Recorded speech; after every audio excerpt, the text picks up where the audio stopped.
Number 2, Ricky Garrard.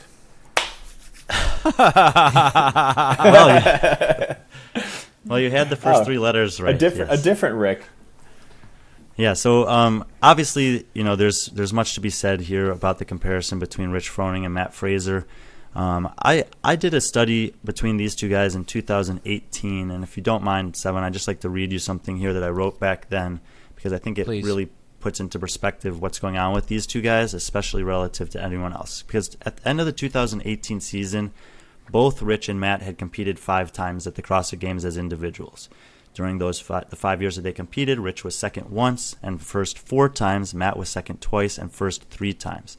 But their average event finish across those years of competition, like in all of the events they participated in, Rich was 6.97 and Matt was 6.95. Wow. So almost identical. Basically the same, yeah. There were some things that needed to be taken into account, like a different number of, like some different scoring systems and stuff like that when you start to compare them. But there were also some interesting stats from their first 5 years of competition. In 5 years, Rich won 16 events at the games, and Matt only won 9 in his first 5 years. However, Rich finished second or third 12 times. Matt finished second or third 25 times. So top 3 finishes, Matt actually outshines Rich 33-28 at that point in his career. That's probably a nuance that only a statistician would spot, by the way, too, since, as a fan, we really do appreciate the event wins.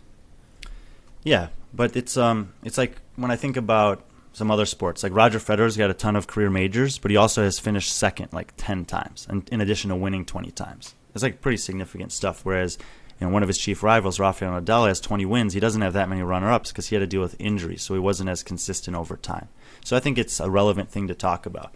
The other thing that people like to talk about with Froning and Fraser is their average margin of victory.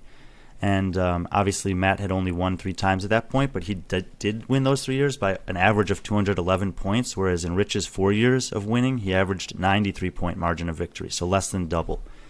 And I think that this more speaks to not necessarily their fitness levels maybe, but more to just their mindset and the way that they approached the season and the competition. I think Rich was more of I'm going to win the competition by any means necessary, even if it means having a couple events not so good here or there. I know what it takes to win come Sunday.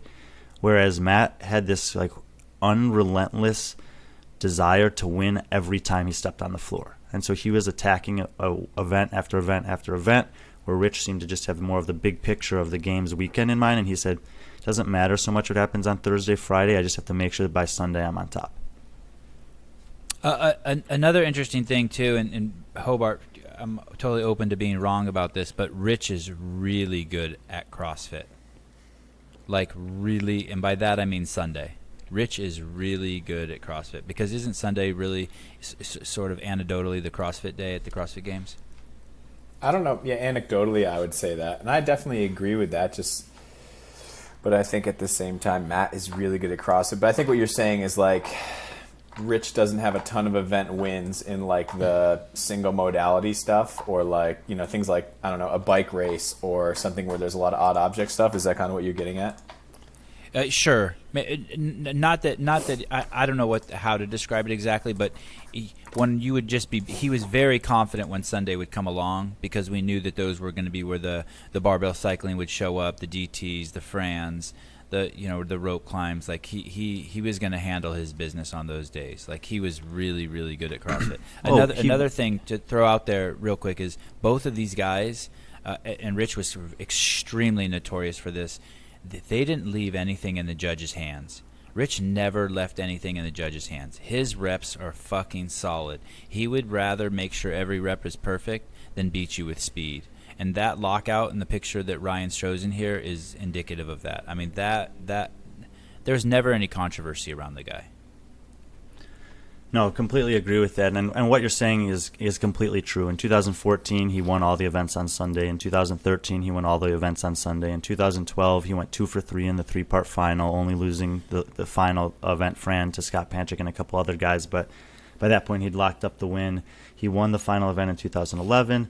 I mean, it's just incredible. And we've that's one of the things that's kind of disappointing about the last 2 years is when you look at all the previous years and you see that the guys that have done the best, like the podium finishers from 2010 through 2018, are guys that were getting stronger as the weekend went on, whereas their opponents were getting weaker as the weekend went on. And in 2019, we never got the chance to see that play out because a majority of the guys who were notorious or famous for making charges in the back half of the competition were eliminated before they had the chance to do that.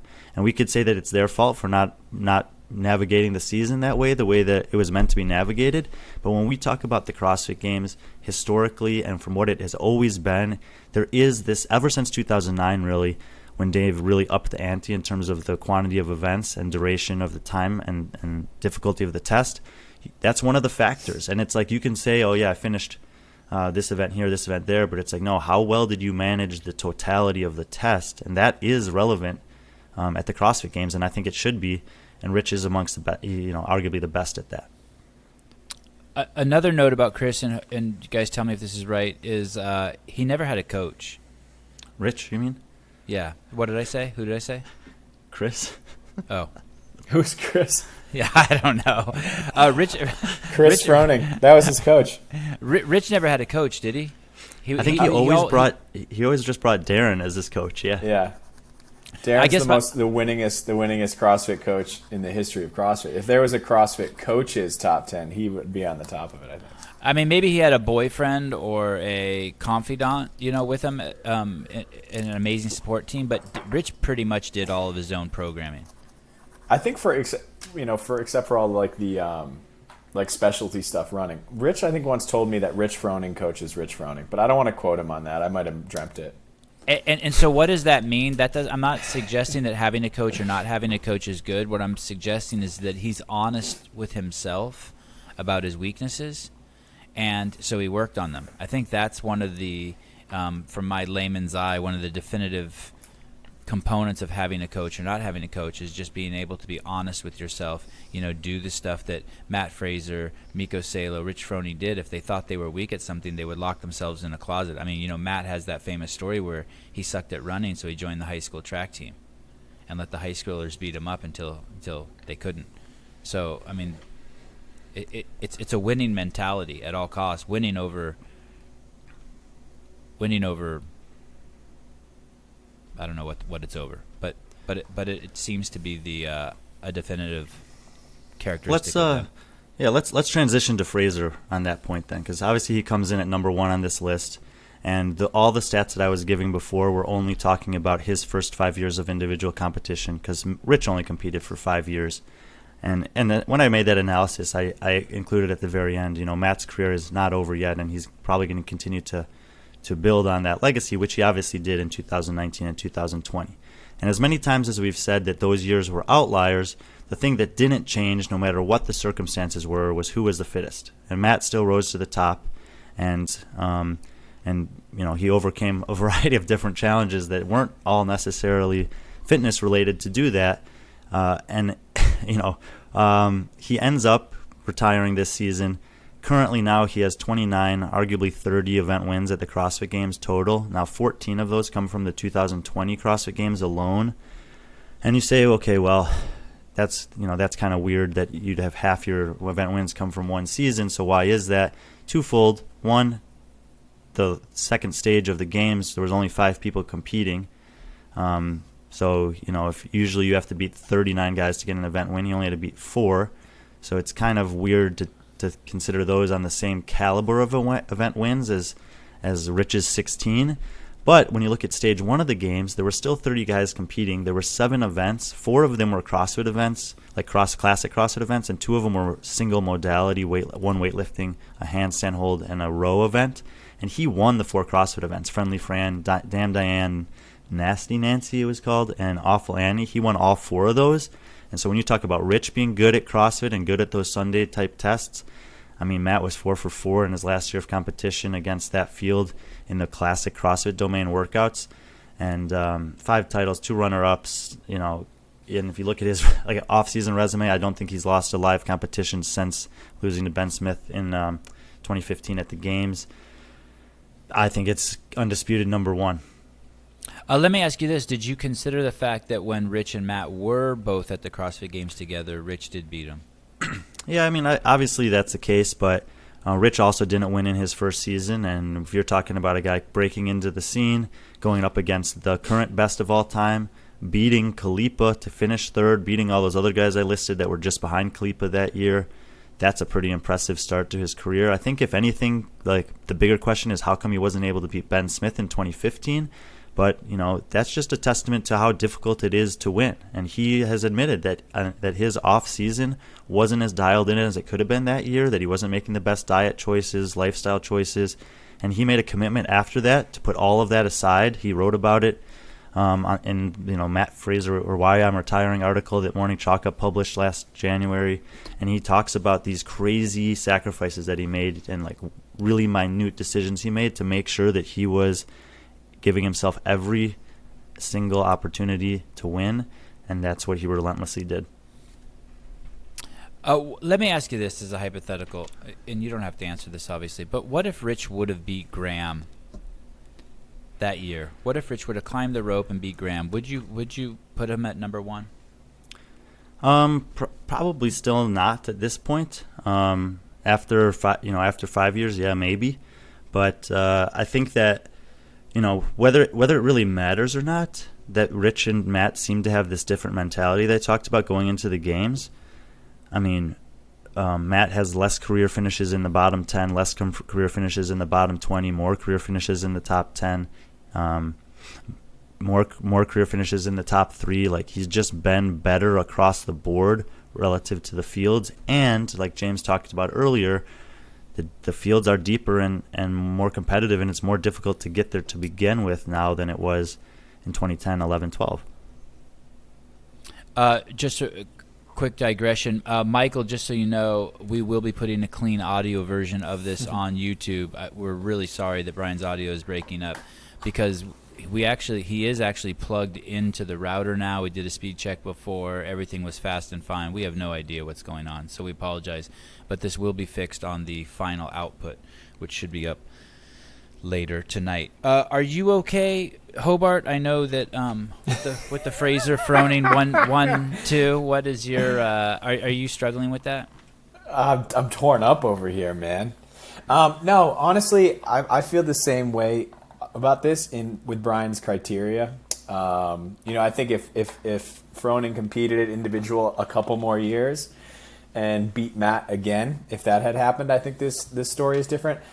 And if you take into other criteria too, I don't know. I feel like Rich has done what Rich has done in the sport entirely. I don't think will be touched by anyone for a long time.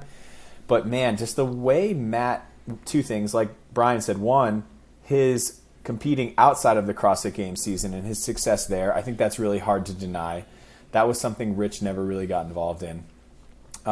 And just the way Matt beat people, that event, the Standard in 2019, when Noah caught up to him on the snatches, and then just like Matt grabbed the bar and did like a set of 5.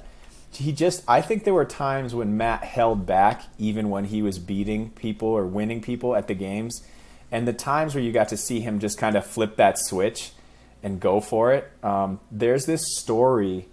One of the judges who's on seminar staff was judging Matt during the parallel handstand push-up, kettlebell overhead walking lunge finale. That was the Fibonacci final, and that was, 2018?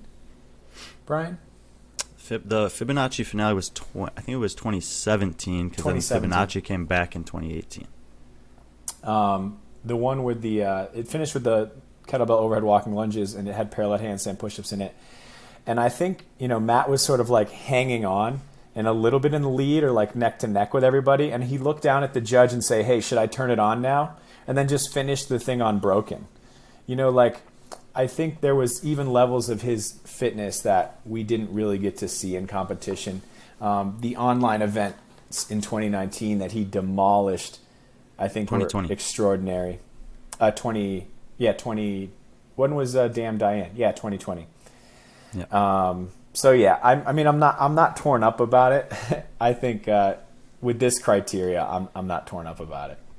There's a point, Sevan, just Go ahead, before you Brian. go, there's a point that Yep, James go. makes there that I think is extremely relevant to sport in general. Like nowadays, people want to talk about Jordan or LeBron.